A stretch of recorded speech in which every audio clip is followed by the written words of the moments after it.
Feeling stuck. Feeling like I don't know what to do. Why would an HR person feel stuck? Especially a senior HR person. Why would they feel like they don't know what to do? A couple of things could have gotten them to that position. And in today's podcast, we're going to be delving into it. And of course, I'm going to share with you my thoughts on how they can come unstuck.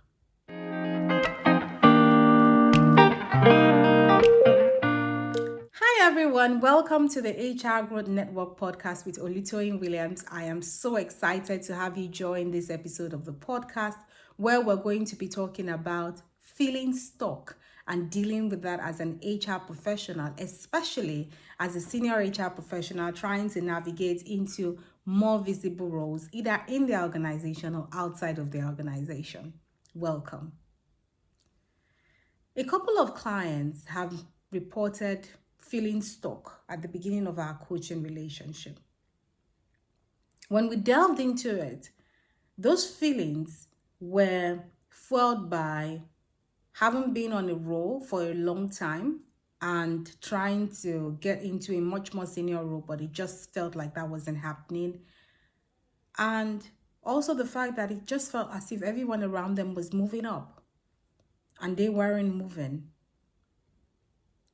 But what could make someone feel stuck? Feeling stuck sometimes comes as a result of you sensing that the opportunities are limited. Feeling stuck sometimes comes as a result of you feeling like, I can't get anything for me. There's nothing for me. And so I'm stuck in this position. Can we just unpack that feeling for a bit? Why would you think that there is nothing for you? Why would you think that there are no opportunities for you? Wherever in the world that you're listening to this podcast from, have you done a quick search of how many businesses are in your area? Are you living in a town? Are you living in a city? Are you in the capital? Have you done a quick search of how many new businesses are being registered? Have you done a quick search of how many companies are relocating, either moving their headquarters to your area, or they're moving a branch office to your area, or they're expanding? There is no reason for you to feel stuck because the opportunities are there. I just wanted to get that clearly out there now. Let's just put that on the table. The opportunities are there and the opportunities are massive. The opportunities are numerous. So why would you be feeling stuck? What role are you looking for that you can't find? So I really want you to understand that the opportunities are numerous. The opportunities are a lot. There is no reason why you should feel stuck.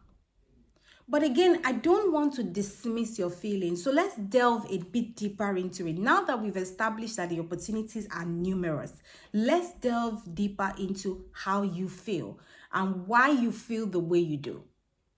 So let's look at it. How long have you been trying to get another job? You've been in human resources for over 10 years. You have worked across many different functions within the HR field. But how long have you been actively trying to get another job? A year? 2 years? 3? 4? Or 5? How long have you been trying to get another job? What exactly have you done to get another job? Let's enumerate it. So you've fixed your CV, I assume. You've sent it out. You're applying on LinkedIn, I assume. You are looking at the local job boards around you and you're applying there, I assume. You've spoken to friends. You didn't want people to know. Okay, not a problem. Are you actively networking? Are you part of a network? I hope. Oh, you're not part of a network. Okay, cool. So we'll note that.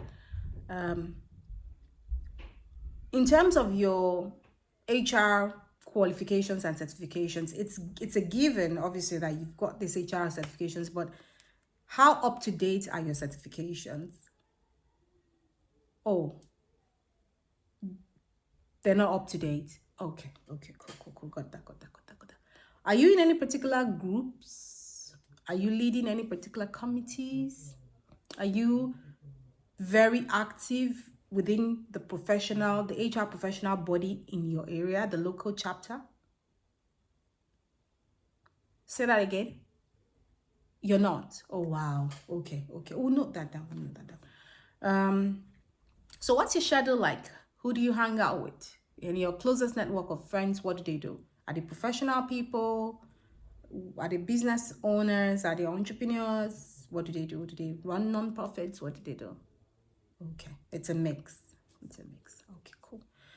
See, all of those things I have asked you about now, and I do believe that you're taking notes, are the things that goes into either accelerating and enabling your job search, or really just slowing down the process and you're not going to be getting any results. So if you're in the market for a new HR role and the only thing you're doing is you have cleaned up your CV and you're applying on LinkedIn, that's nice, but it's not going to help you get a lot of traction using that alone as a sole strategy. No, that won't get you a lot of traction. You need to use that strategy in combination with other things that we've talked about and you have said it's not quite there yet, in order for you to accelerate getting a high profile HR role. So let's rework it back, and feel free to sort of, rewind this podcast to sit down and start to note down some of those things that I talked about. And if you're not doing that yet, we need to get you doing that. Because the major reason why you're feeling stuck is, first off, you sense that there's a lack of opportunities, but we've been able to unpack that fear. There are no lack of opportunities. In fact, there is an abundance of opportunities. There is enough for everyone. Second point, you might be feeling stuck because you're only doing just one thing to get the word out there that you're looking for a job. You're applying on LinkedIn. And I take it that you're working full-time in HR. You are an assistant HR manager or an HR manager looking to get into head of HR role. Your time is sort of limited, right? Because you have so much to do in your day job, and your job is not the only thing you're doing. You're either, married with kids, or you're married without kids, or you're not married but you have relationships outside of work that you maintain. So your time is limited in how much time you're actually sitting on a computer and just applying for jobs. I don't believe that that's what you spend your evenings doing. So you can see that there's a limit of the time, because life is happening to you as well. So there's a limit of time that you're investing in this job search. When you put all of that together, it would result in you feeling stuck. And then there's also this bit that I want us to talk about while we're on the topic, and it's around being happy for others. See, one of the hardest places to be in is in the waiting room. Yeah. In the waiting room of you expecting something to happen to you, like you're waiting on this news, you're waiting on this acceleration, you're waiting on this growth. It is a hard place to be. Even harder when you then see other people being called up, being asked to come forward, being given these letters, being given these promotions, being given these juicy roles, being given these visible roles, and you're thinking, what about me? What about me? I am qualified as well. But there's something I want you to take away from this conversation, especially this bit of the conversation. Yours will come. I repeat, yours will come. Yours will come. It's not blind hope.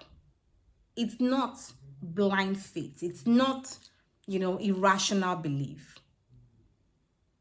With intentionality, backed up by actions, yours will come. Now, whilst yours is coming,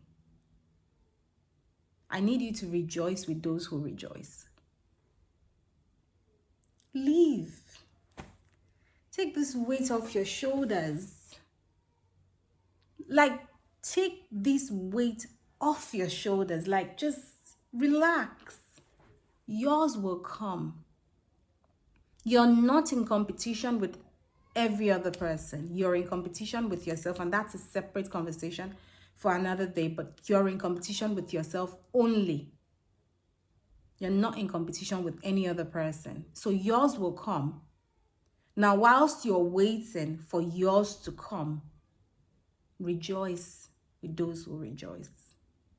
Weep with those who weep. Be human. Be human and enjoy the process of this wait, of this journey. Because it's a journey. It's not, bam, now I'm the head of HR. Bam, I've arrived. No, that's not it. That's not it. What it is that you're growing, you're progressing, you're getting better, you're getting stronger, you're more empathetic, you're getting deeper, you're understanding more. So let's take out this feeling of there's a scarcity of opportunities. Let's focus on what needs to be done. And we've talked about a couple of things that needs to be done. And let's rejoice with other people when their opportunities are coming, knowing that ours will come.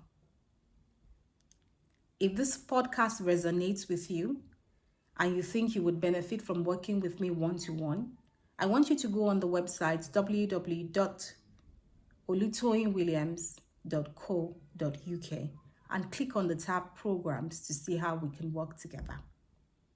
This is the HR Growth Network podcast. I am Olutoyin Williams. Till I come your way again, if you've got comments for me, if you've got questions for me, please feel free to comment below on whatever platform you're listening to this podcast from. We're live on Spotify and on YouTube.